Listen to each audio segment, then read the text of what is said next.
No conflict of interest for me. So, HIV, TB, double the trouble. Just like what Professor Boy was saying, TB is the #1 killer of HIV patients, accounting for more than a quarter of HIV-associated death. The risk of reactivated and new TB infection is 20 to 37 times higher in HIV than non-HIV infected individuals.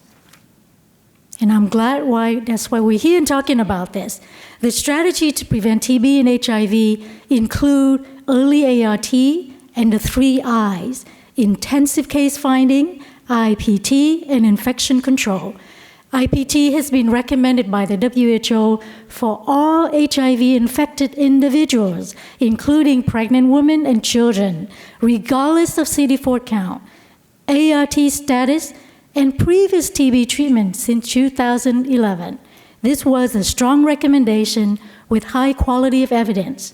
Now, I sit on WHO guideline committee for 3 different guidelines, and so I know the process very well. When we evaluated something as high quality of evidence, what it means is that further research won't really change the estimate of the effect. And I would strongly disagree with this statement if I was a member of the guideline committee in 2011. Global ITP uptake and implementation, like Professor Boy said, remain very slow. Only 1 out of 30 million people living with HIV in 2016 assessed IPT. So that is 3%. 3%. The question is why? Is this the problem with clinicians ignoring policy and data, or is this the problem deeper than that? And I suggest that we will delve deep into this. Cotrimoxazole is not a benign drug, and when that was recommended as primary prophylaxis, that was taken up very well. Why INH? If you say it had no hepatotoxicity and very well tolerated, why hasn't it been uptake by the rest of the world? Only 3% uptake in 2016. So here you go. Professor Mark Boy, with all his flex muscles, he's a giant academic himself, and he is arguing for pro, and he's, backed up by the WHO, backed up by the world and evidence that he just showed you. So I would be mad, literally mad, to argue against him, right?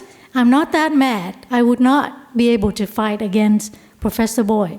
What I'm here to do is that I'm arguing that IPT does not have the same benefit-harm ratios for all HIV-infected patients in the Asia-Pacific, and I'm here to tell you why. I am an HIV infectious disease clinician, and I've been based in Vietnam for the past nearly decade, taking care of advanced HIV patients. TB is the most challenging clinical problem for me personally. And so I take this very seriously, and I care about this deeply. But we need to think about the recommendation in perspective of our patients. Not all HIV patients have the same risk for tuberculosis. There is a spectrum of risk, and we should not consider everybody the same way, and we should weight the benefit and harm ratio carefully. Now, I'm going to tell you cases of patients that I see all the time, and if I follow WHO recommendation, whether that makes sense. So 45 years old man, ex-injection drug use on first-line ART for 8 years, been well and stable, biologically suppressed for 5 years under my care. He had no prior histories of TB. His CD4 count is 600. Would you start ITP on him? Next patient, 38 years old woman, histories of TB meningitis. She had a very hard course of treatment failure with second line. She's on lopinavir for 3 years. Her viral load undetectable. CD4 count is 400. Would you start IPT on her? 23 years old man who completed 6-month course of pulmonary TB 6 months ago. Now viral load undetectable. CD4 count has risen from 100 to 200.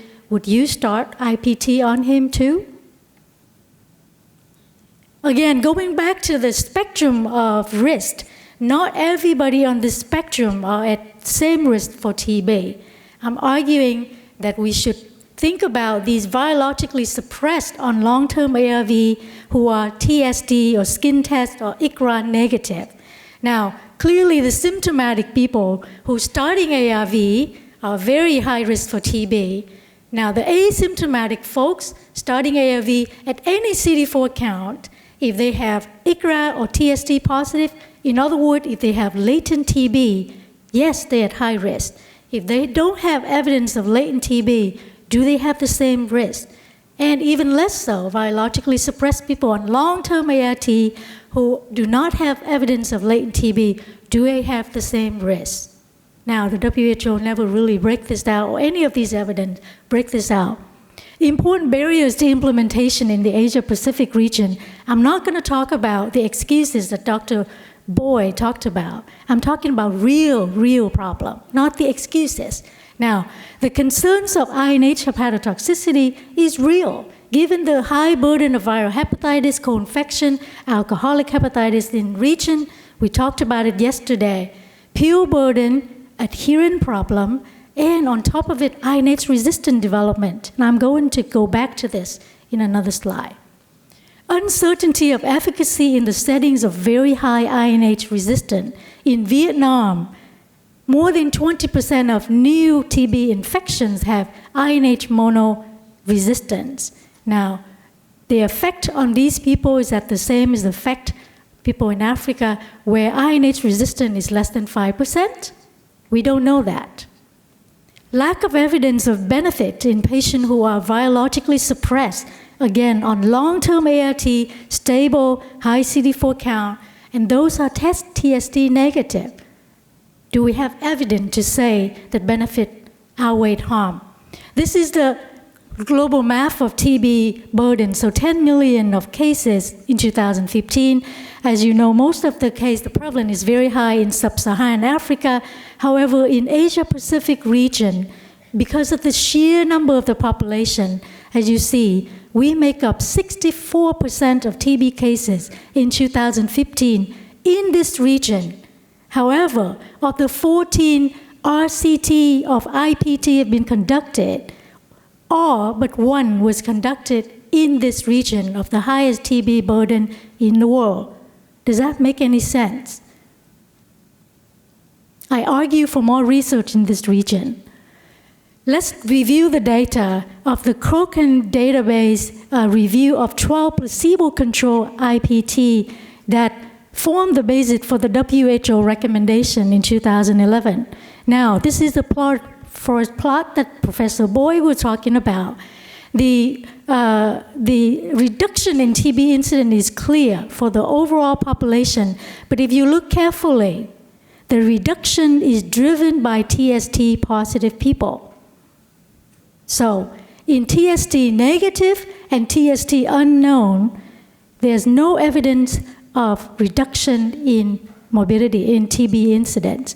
Now, the last time I checked, if Matthew, David's here, all the epidemiologists and statisticians here, this means there's no evidence of 12 placebo-controlled trials that evidence were benefiting TSD negative people. Now, evidence on all-cause mortality, yes, there's really no clear evidence of all-cause mortality. If you look at the Cochrane review, the benefits vary marginally for, again, TSD positive people, but not TSD negative people. This is an updated systematic review in 2015 that include 2 recent studies that have been conducted. Now, previous studies, the 12 RCT that we just talked about, was done way back before ART era. Now, these are relative new RCTs, so one done in South Africa, the Rangaka study, and the Temprano that Professor Boy talked about. We will go into that in detail. But TB incidence, yes, reduction 38% is very clear. But again, it's driven by TSD positive people. Even when you include the 2 recent RCT data, it's driven by TSD positive and not TSD negative people. And remember, TSD negative people make up the majority of people with HIV. No evidence of mortality benefit in TSD positive or TSD negative individual in this updated review. Temperano trial design, I'm not going to go into it since Professor Boy have helped me already. Now, this is the mortality of early ART versus, in addition to IPT. So as you can see, the forearm, this is incidence of severe HIV-related illness. So this is not mortality. It's driven mainly by early ART. So in the blue Kaplan-Meier curve, the benefit is driven by early ART. In the other three groups, you can argue that the benefit is marginal, very small, between 5.7 and 7.4%. Reduction from 7.4 to 5.7% in those who start ART early with IPT. So very marginal reduction in incidence of TB, not mortality. Temperano studies have conducted a 30-month follow-up. In addition to, after they finished the trial, after 2.5 years follow-up, they conducted a follow-up period, and this was published in Lancet Global Health last year. The main trial published in New England Journal of Medicine, 2015. So this is the study that shows a benefit of mortality.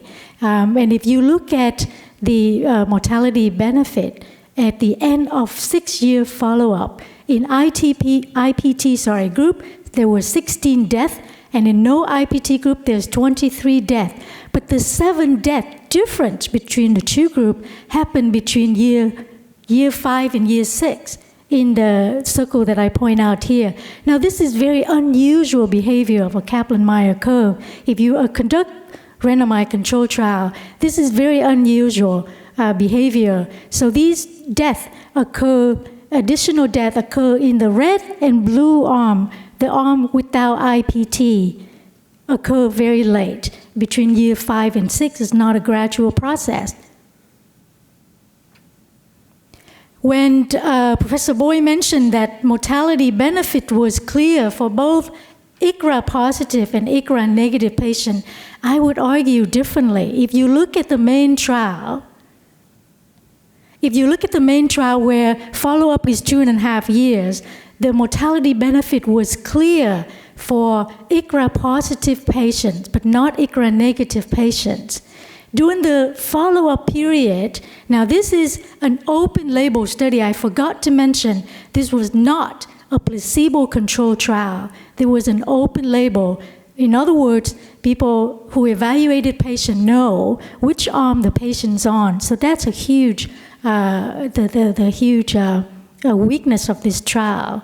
Now the follow-up period, obviously this is hard mortality, all-cause mortality endpoint, but you're talking a follow-up study with phone call for 6 years, okay? So if you know the patient, if you're biased and know the patient is on IPT versus not IPT, and that sort of follow-up data is very different, you have to take that into account. But what I'm concerned about this trial is that the mortality, the Kaplan-Meier curve crossed in the ICRA negative group. How do you explain this otherwise? There was more mortality in patients who did not receive IPT, but it wasn't during the first 2.5 years. What happened during the follow-up time period? I question the Kaplan-Meier curve, and I question because this is not a placebo-controlled study. So people have talked about feasibility of TSD testing. This is study done in Mathane and Severwani in rural Africa in 2 different countries. And this was completely done, acceptance rate is very high for TSD, follow-up is very high, and there was no issue with starting TSD positive people on 36 months of IPT. This is a study that Professor Boy mentioned before about INH resistance. This is a meta-analysis done 13 studies, 18,000 in the INH group and 17,000, nearly 18 in the control group. Only 158 isolate in the INH group and 328 isolate in the control group. Can you imagine INH-resistant data only available for this number of patients? And it basically shows that there's slight increase of risk of INH resistance in the IPT group. So the author of this meta-analysis have said, our review highlights the paucity of available data and does not exclude an increased risk of isoniazid-resistant TB after IPT. So, in conclusion, ITP should not be implemented for all HIV patients in the Asia-Pacific. There are no clear benefits for IPT in TSD-negative HIV patients, particularly those who are virologically suppressed on long-term ART. Intensive case findings should include intensive case finding for latent TB infection, just as we recommended for non-HIV infected individuals who have high risk, people in prison, people in long-term intensive care. We recommend TST testing. Why not recommend TST testing frequently for HIV infected patients who are at high risk?